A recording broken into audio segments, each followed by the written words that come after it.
For more information on what's talked about during today's program, visit markdillon.com.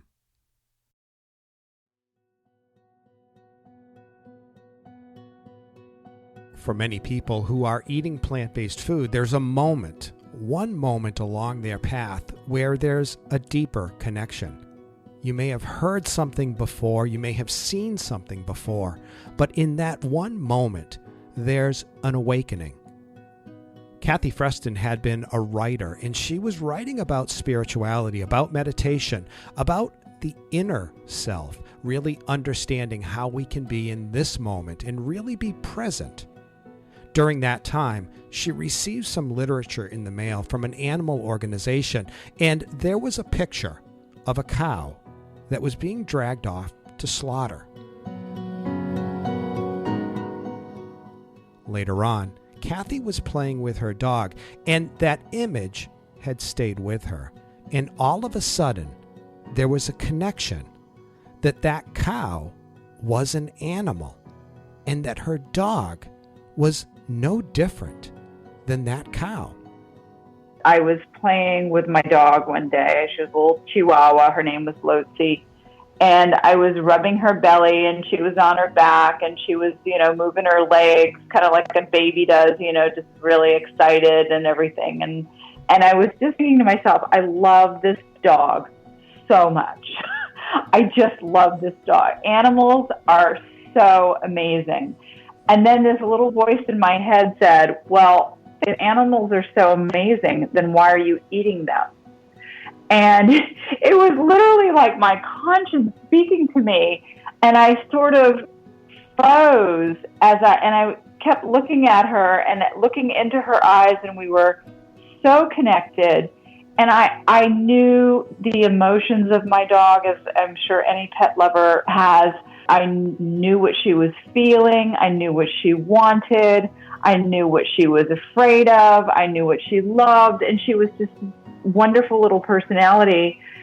And so I started picturing her, not on purpose, but I just started picturing her as a food animal, going into one of these places and being in a tiny little cage, cramped, and just the smell and the fear around her, and how terrified she would be. I couldn't imagine her going through this experience. And I just thought, well, Kathy, if you get this, then why are you eating meat?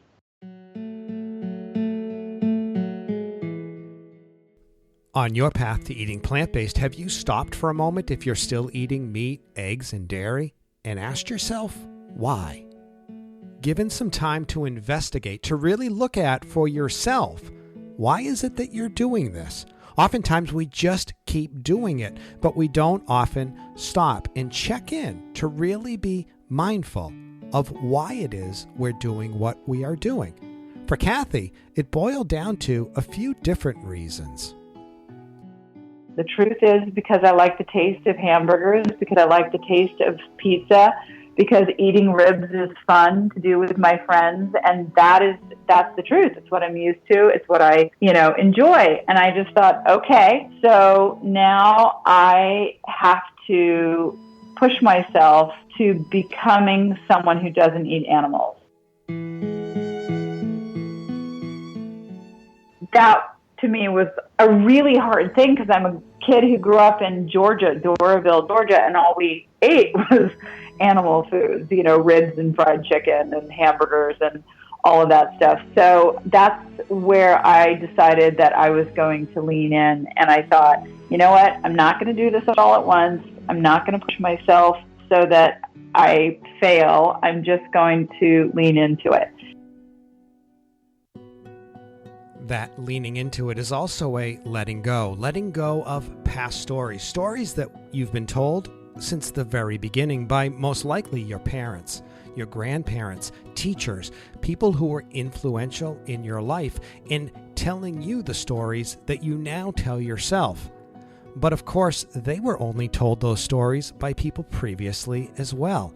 So telling yourself a new story and letting go of the past then allows a new beginning. And oftentimes what you then discover is so much more about yourself, so much more about the potential and the beauty that you hold within yourself when you are powered by eating great plant-based food. I don't know how it happened, but now I just feel so much lighter and I feel happy. It's like I feel happy in my soul. I feel that I am living according to values that feel right to me. And it's not a judgment about what anybody else does, but for me, I feel like, girl, you pushed yourself. It wasn't easy. And, you can feel good about that. It is my greatest accomplishment in my life is to move away from the traditions that had such a hold on me, and you sound like you've got some Buddhism in you, but it's like that attachment, it was an attachment to a certain kind of food. And as you know, it's hard to lose attachments. It's hard to move away from stuff. So it feels really good to me. It feels like an accomplishment that I'm proud of and that I continue to grow in, having moved away from eating animals. Letting go can sometimes be a difficult thing to do because we feel this sense of loss. And instead, Kathy has a different approach. It's more about crowding out. Let's hear her take on how you can actually bring more into your life. There's a real primal response when someone says they're vegan and the person who's carnivore, it's like, it feels like your food is going to be taken away. Like you're going to starve. You're never going to be able to enjoy anything again. And even though intellectually you might know otherwise, that's what it feels like. So instead of cutting to, and I know myself, and I felt like, oh my God, what am I going to do? Like, what if I'm in a social situation? I had so many questions about it, so many things that I didn't know how to handle. So I thought, okay, Kathy, don't do the strict discipline. Don't be tough on yourself. Don't put so much pressure on yourself that you fail. Just crowd out the old with the fresh, good, new stuff. And I did it little by little. So, for instance, if I, love a hamburger, I love a cheeseburger and the fries and, just the whole experience of that, because that's the good old American tradition. I'm not going to say you can never have a hamburger again. I'm going to say, ooh, let's look at what veggie burgers are out there. And I'm going to try different brands. I'm going to try different recipes. I'm going to go to restaurants that might have, a really good veggie burger. And I'm going to have that veggie burger with fries and maybe a beer or whatever I used to eat. And I'm going to have not even the same experience, but a better experience. And so then I don't feel like I'm white knuckling my way through it. I'm like, okay, this is good. I'm not missing anything. And I'm still going to allow myself to have a hamburger if I want one. And lo and behold, I never ended up wanting one again because there were just such great alternatives. I realized it wasn't about the meat. It was about the fixins. It was about the experience of having a burger and fries. As I've been doing this show for a while now, what I'm starting to discover is people who have been eating plant-based for a number of years have gone through a transformation. In a sense, they continue to lean in. They continue to let go. But most importantly, they continue to discover great plant-based foods. Now I'm crowding out pizza and burgers with even healthier options of plant-based food. So my comfort food honestly has become a big bowl of, beans and rice and, butternut squash and grilled tofu. And, it's genuinely so delicious to me and I crave it. And I feel like, oh my God, if I get home from, late night and I can snack on that or whatever, I'm so happy. So it's just a continually crowding out. I'm continually sort of weeding the garden and saying, I wonder if I could get a better sweetener than this. Instead of using sugar or agave. I wonder if I just chopped up some dried fruit and that would be just as good. Or wonder if I can, instead of having juice, maybe coconut water. So I'm just constantly sort of upgrading, but I never really do it in a way that I'm miserable. I never feel like I'm deprived or anything. And that just keeps me moving forward. And I like the feeling that I'm on a journey of forward movement at my own pace in whatever way seems right to me. Kathy's newest book, Veganish, touches into how do you bring plant-based food into your life. And while it's open for everybody to explore and understand, she also brings a focus towards young adults, kids in college, millennials who are looking to explore eating plant-based vegan food. And I asked Kathy why she decided to have a focus towards young adults. 18 to 24-year-olds they're coming up in the world and they're changing everything. They're the entrepreneurs, they're the founders of startups, they are the young parents bringing kids into the world, they are the consumers who are just setting their eating patterns, their buying patterns. So it's really important to talk with them because they've got the world in their hands. It's the older generations who are more set in their ways. I mean, if you look at the statistics, 1% of baby boomers call themselves vegetarians, 4% of Gen Xers call themselves vegan or vegetarian, 4%, and 12% of millennials are committed vegans or vegetarians. So that number is really rising, but more than that even are the people who don't want to say they're 100% committed, but they realize a meat-free diet is best, and they're going in that direction. Speaking to those people, the young or the young at heart, is really important to, arm them with simple information that's easy to sort of take in, the research to back it up, advice on dating and socializing and entertaining, and giving them the recipes. There's 70 incredible recipes in the book. I have to say, I can say that because I didn't write the recipes. Chef Robin Robertson did, and she is like a hero of mine. She's amazing, and it's great, simple comfort food that pretty much anyone can make in like 20 minutes. I think it's really important to make this way of eating easy for people, and that generation, boy, we want to support them, So whether it's someone who's in their 40s, but they're young at heart and they're itching to get healthier and make some changes, or it's someone who's just entering college and realizing that, she has her whole future in her hands and she can decide what to do. That's really important to me. What I'm saying with the Veganish thing is that there's permission to not be 100%.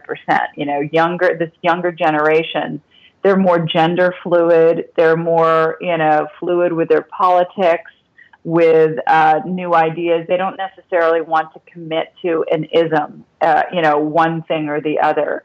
So I think this gives them some breathing room, and they can find their own way, given the right, information. And I respect people enough to know that they're going to make the right decision for them. So hopefully the book provides enough facts and research and interesting tidbits about the environment and health and weight and all of that stuff, along with the recipes, that they can make those changes.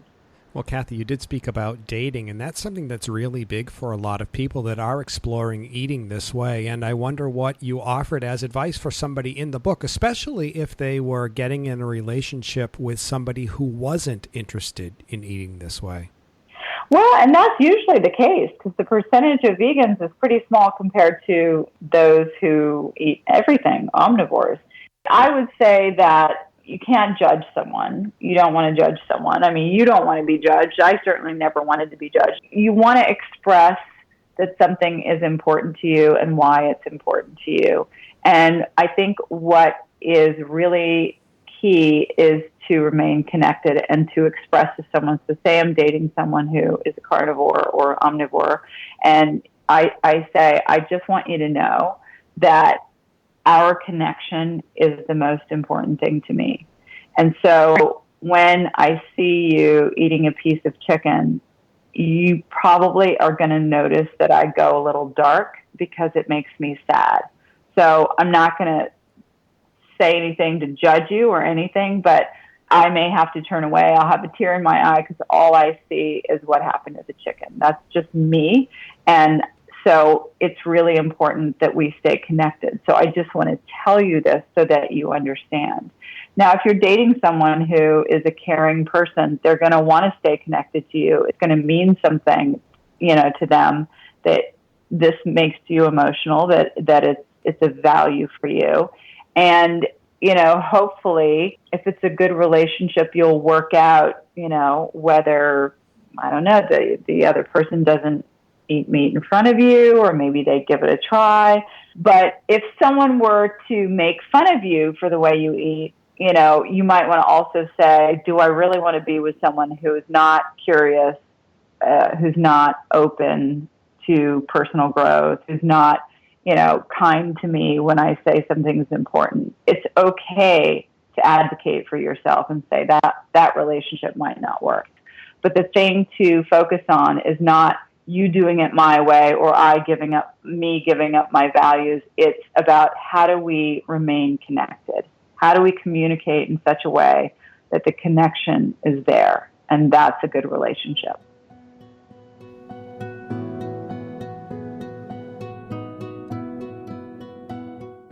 Relationships. We live in a society. We are creatures. We are beings that thrive on relationships. So having a partnership and understanding how best to connect with your partner, especially if you have a different dietary choice, that's important. And the advice that Kathy offered can really help bring about that connection.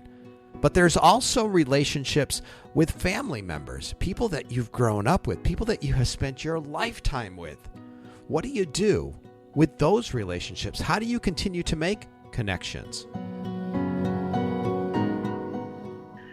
Well, I'm from the South, and so my family just thought I was out of my mind, and they were like, well, honey, I don't, what kind of food do you want us to have for you? I don't know. Do you want just some steamed vegetables? And I mean, they were kind about it, but they were just baffled. They didn't know what to have when I, was home for the holidays or whatever. And still, I will say that my mom is pretty much pescatarian. So she's given up, a lot of stuff and moved toward vegetarian food. She still is a fish eater, which is, it's progress, not perfection. And, my friends back then, there were not a lot of vegans around. Or I didn't know them, at least. I'm sure there were a lot of them. I just didn't know them. I was living in New York City where, certainly Sue-Ann was there and Angelica's Kitchen. And so the macrobiotic scene was there. But I was married to someone who, we were out at a lot of fancy parties, and there weren't a lot of vegans that I came across. So, it was a lot of explaining like what it is and what do I eat and how do I get my protein and all of that stuff.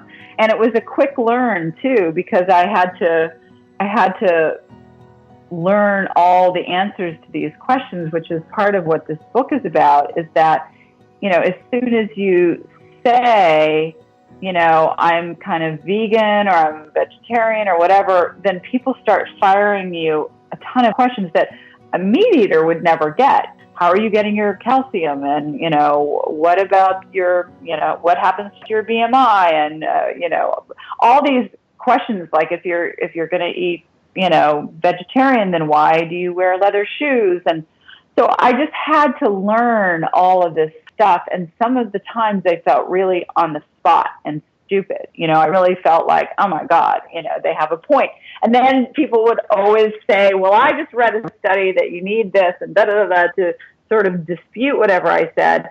So I needed to have some talking points that I knew felt right to me. And so I think the more I learned, and believe me, I learned, I dug into everything. I researched, I talked to so many people, and I became obsessed with veganism, obsessed in a good way. Like I really wanted to just learn everything.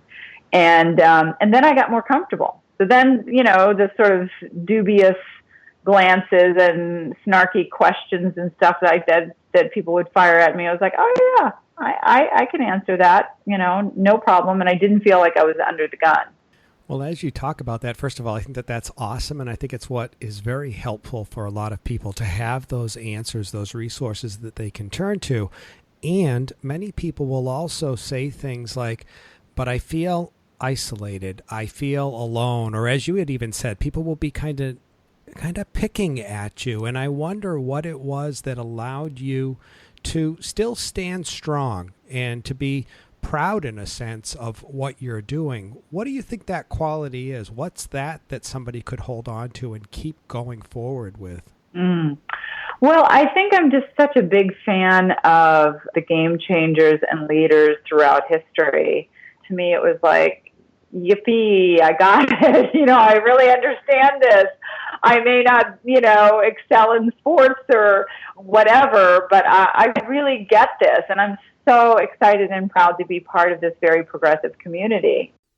You mentioned that you're an activist for this, and I know that you've been involved in this cause for quite a while and really, the care of animals and everything else. And yet, at the same time, you have this very openness. I mean, as you are talking about with others, that even if somebody you're with wants to eat chicken, it's not that you're suppressing your opinion or your views. You hold it, you're clear with it, but then you still accept the person. Mm-hmm. And I think a lot of people struggle with that. A lot of people walk this very black and white line when it comes to eating plant-based or eating vegan. Mm-hmm.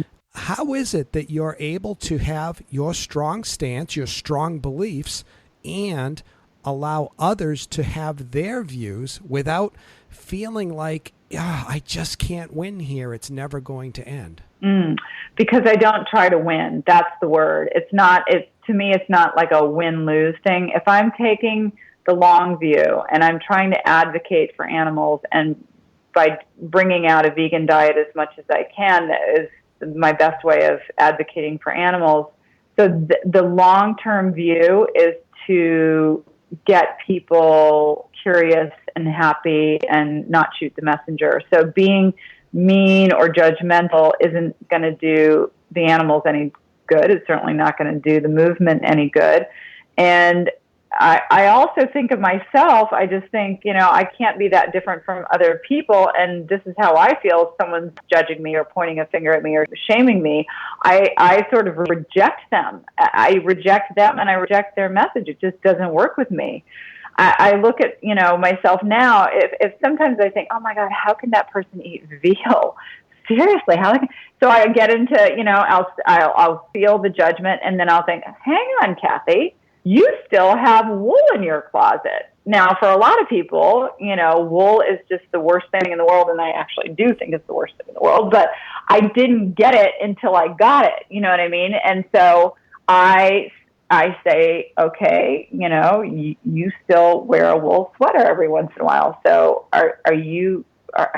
so someone else who's farther down the path could look at you and say, what a loser. I can't believe she's doing that. So I just put myself in someone else's position, and I think, talk to someone else the way I would like someone to talk to me, because we're all pretty much alike at our core. We want to be liked. We want to be witnessed. We want to communicate. We want to make connections. So how does it work for you? And then maybe take your activism out in that manner.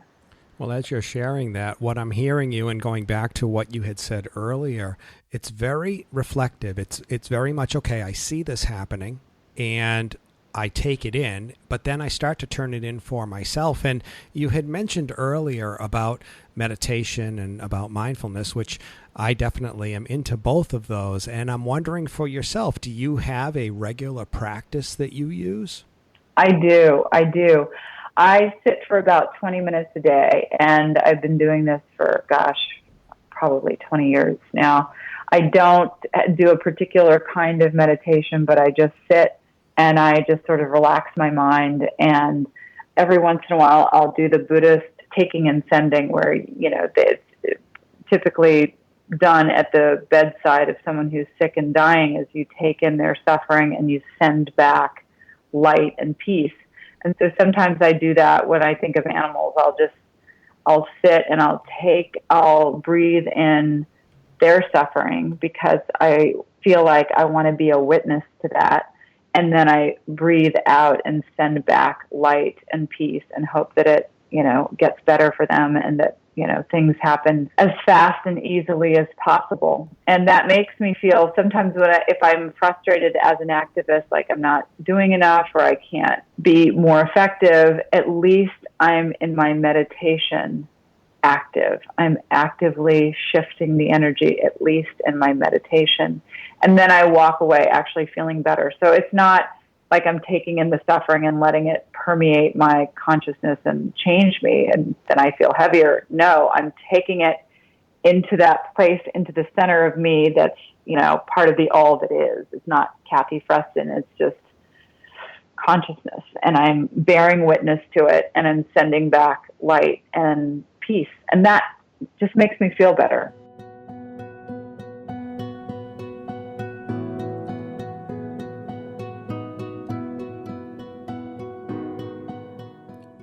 I often get asked by people, what's the best approach when it comes to this path, this journey that we're on? And really, there isn't a best approach, but there is a best approach for you. What works for your journey? What would really deepen your connection to eating plant-based food? Kathy's approach of taking in and allowing the suffering to be there, but then returning it with great peace and great love. That's a beautiful approach. And also what's nice about that is that's sustainable. Because there's a lightness to it, because it's filled with love. It's filled with kindness. That in turn not only goes out to help others, it comes back to help you and to deepen your own connection to your path.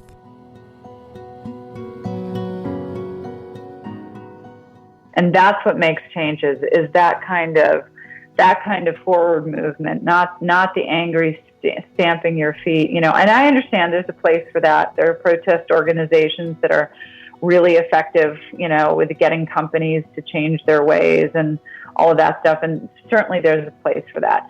But my way for me is to find the point of connection and to transform whatever exchange I have going on at the moment. So from a place of disconnect to a place of connect. So I'm actually very happy to talk to someone. I would be happy to sit and chat with Frank Perdue. I went to McDonald's to meet their head chef. I mean, I'm very happy to go right into what some people would call belly of the beast, with an open heart and a true desire to connect, because people did that with me along the way. And that's what changed me. It's what shifted me. And I think that is more effective than the judgment and the meanness. And I continue to appreciate it when people talk to me about stuff. But, I know that I still am not perfect. I have silk shirts. I mean, that's probably the last thing to go. All of these things. Are there animal products in my cosmetics? So if I push myself to perfection, I will just give up. It's just too hard. It's just too demanding.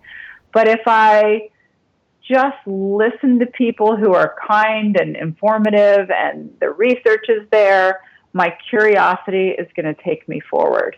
I hope to be that kind of activist too, that I can just sort of offer whatever I know in a kind way, in a way that's interesting. And that's what makes the change. Well, let's shift gears a little bit here from the real deeper stuff to maybe some lighter topics, although for some this might be really helpful as well. You do a lot of traveling around, and I know that for some people, as they're looking to maybe go on a flight or to go on a long trip, that transition time can be a bit of a challenge for people. You know, they're leaving their kitchen, they're leaving the restaurants that they know. And I wonder how you handle that as you are transitioning, let's say, from home to the hotel where you're going to be doing a presentation. How do you handle those in-between times when it comes to staying fueled with great plant-based vegan food?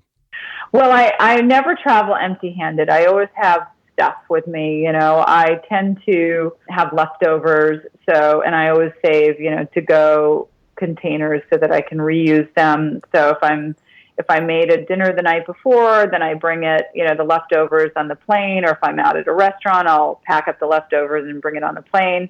And then, I, of course, use all the apps that tell me in a town where I can get some good vegan food. I tend to stick with like Mexican or Thai. That's easy. I'd love to find vegan restaurants, but that doesn't always happen. But, ethnic food tends to be really hearty and delicious, and beans and rice and, tofu and vegetables and stuff like that. I can run into a grocery store. If I'm in Uber, I'll just ask them to stop by a grocery store, and I can run in and get some, apples and peanut butter or something like that. And then I just do the best that I can, and if I'm traveling with someone who's veganish, who's not, totally there yet, I say, don't kill yourself. You don't starve, because then you'll just have a bad experience. If something has a little bit of cheese on it and there's just no other option, I want you to be, fed. Personally, for me, I'm not going to do it. I just can't, can't at this point eat any animal food. It doesn't feel right in my body or my soul. So I don't, but I would encourage someone who's transitioning, don't beat yourself up. And you learn to speak up too, so if you're at a conference, you learn to say, if there's a vegan option, I'd really appreciate it. I go to a lot of events at hotels and stuff like that, and that aren't vegan events. And now, especially, 20 years ago, forget it. But now, especially if you ask for a vegan option, they usually have something, and it's usually pretty darn good. It's no longer, a side of vegetables and, a potato or something like that. So you just learn to speak up, and you don't beat yourself up. Yeah, it's once again also just letting go in a sense, as you were talking about that. That's kind of one of the themes that I heard, is that if there isn't something there, you don't hold on to that and say, but I must eat right now. It's like, oh, I'll get to that later in a sense. Is that true? Yeah, I could eat cardboard, to tell you the truth, at this point, just because, I can get into that headspace of it's not about, if I am having a hard time finding food, I can just eat, bread or something. I obviously would rather not, but I just don't get attached to it, knowing that when I get home or when I get to the next place, it's just going to be a big, beautiful meal, and I'm going to be so happy.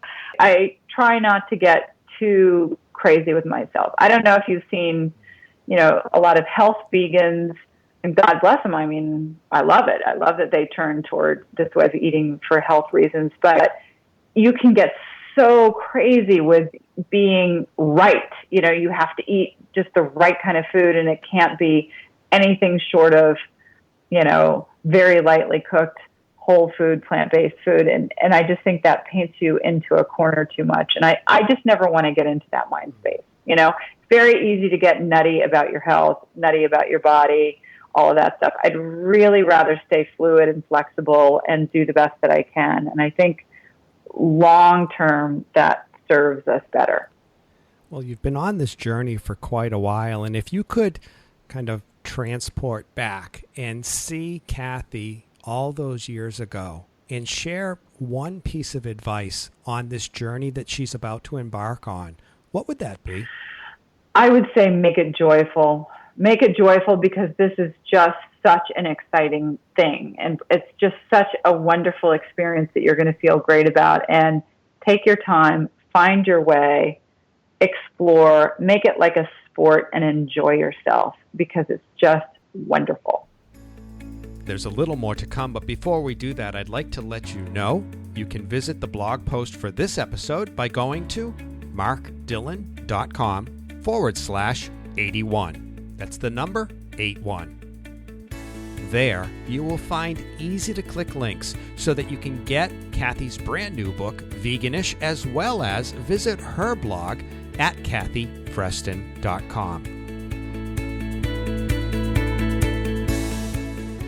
Not being attached to your perfection, not being attached to your traditions, not being attached to, someone else's way of doing it, but just to sort of breathe into it, lean into it, push yourself forward gently, and then, doorways open up as you go. Mindfully, breathe into it, lean into it, and connect back to your why you want to eat plant-based.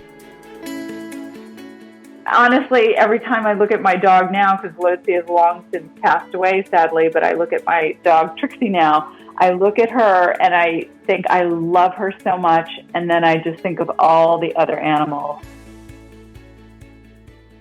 Kathy, thank you very much for sharing your journey to eating great plant-based food with us today. Thank you, Mark. I'm so appreciative of your conversation. I really, really enjoyed it, so thank you.